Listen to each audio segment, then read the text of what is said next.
Olá, meu nome é Andressa Alcântara, eu sou estudante de Ciências Biológicas da UFPA de Vitória da Conquista e eu faço parte de um projeto de avaliação do efeito do enriquecimento ambiental para a Amazônia Estiva mantida em cativeiro, orientado pelo professor Ricardo Evangelista Fraga.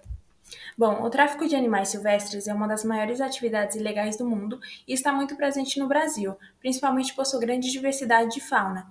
E em vista disso, no CETAS, o Centro de Triagem de Animais Silvestres, há um alto número de recebimento, principalmente de aves advindas do tráfico, as quais são tratadas e preparadas para soltura quando estão em condições ideais para isso.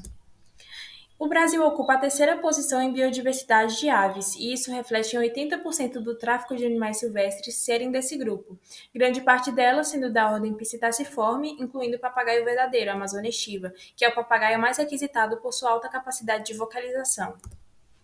As principais características da espécie são a alta socialização, andam em bandos, formam pares e gastam a maior parte do tempo em forrageamento e locomoção. E o principal ponto de preocupação acerca desses animais é o bem-estar, que é a capacidade de executar livremente as atividades e comportamentos naturais da espécie, o que é seriamente comprometido em cativeiro, devido a situações de privação e aversão. E o estresse e o sofrimento contínuo pode causar o que é chamado de estereotipia. As estereotipias são comportamentos repetitivos sem função aparente, ocasionadas por altos níveis de estresse, falta de estímulos, manejo de contenção física frequente, medo e frustração. E quando ocupam mais de 10% do tempo do animal, é considerada gravíssima. Dessa forma, o enriquecimento ambiental surge com o desenvolvimento de situações desafiadoras para estimular o comportamento natural da espécie, alcançando assim um bem-estar positivo. E essas estratégias são desenvolvidas de acordo com o etograma da espécie.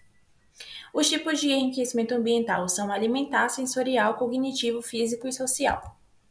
E o objetivo do meu trabalho foi avaliar a contribuição do enriquecimento ambiental no desenvolvimento do bem-estar e na reintrodução na natureza de indivíduos de Amazônia estiva confinados em cativeiro, analisar os papagaios verdadeiros presentes em um recinto do Centro de Triagem de Animais Silvestres de Vitória da Conquista, levando em consideração suas características comportamentais, estrutura social e hábitos alimentares. O local de estudo foi no CETAS de Vitória da Conquista, especificamente em um recinto de papagaios. Os animais avaliados foram todos da Amazônia estiva. A etapa pré-enriquecimento contou com 18 indivíduos e a etapa durante enriquecimento com 20 indivíduos. O método de análise utilizado foi o método SCAN, em que os comportamentos são registrados sem distinção individual e com registros instantâneos, e os comportamentos foram analisados com base no etograma da espécie. As análises foram divididas em 3 etapas, sendo elas a etapa preliminar, que foi o período de observação e adaptação dos indivíduos com a observadora, a fim de reconhecer mais facilmente os comportamentos da espécie, e foi durante 30 minutos por 3 dias. A etapa pré-enriquecimento foi a análise comportamental através do método SCAN, sem nenhuma alteração no recinto. Foi feita por gravação de voz de 2 em 2 minutos durante 7 dias, totalizando em 180 áudios. E a etapa durante enriquecimento foi análise comportamental através do método SCAN durante a confecção e execução das estratégias de enriquecimento. E os mais utilizados foram o enriquecimento físico, alimentar e cognitivo. Também foi feito por gravação de voz de 2 em 2 minutos durante 7 dias, totalizando em 180 áudios. E após a coleta de dados, as informações foram organizadas em tabelas e gráficos para comparação. Esses foram os elementos elaborados. E como resultado, na etapa pré-enriquecimento, as categorias de comportamentos registradas foram manutenção, exploração, repouso, interação social e estereotipia, sendo repouso e manutenção as mais frequentes, respectivamente.